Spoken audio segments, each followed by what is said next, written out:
ए उमेर पनि बढ्दै गयो दुख्दै गयो घुँडो विचार गरी बोला अब भड्किएला बुढो नाची बस्यो। हे तिम्रो मुखमा देखिरहेछु मैले रुन्चे हाँसो तिम्रो मुखमा देखिरहेछु मैले रुन्चे हाँसो मेरो बुढा मेरो चिन्ता तिमीलाई के को चासो नाची बस्यो।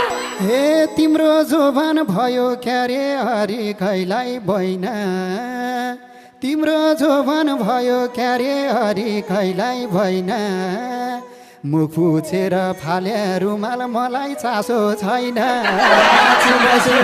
हे ख्याल ख्यालैमा टाढा भयो सानो सानो न्युले ख्याल ख्यालैमा टाढा भयो सानो सानो न्युले अब चाहियो भने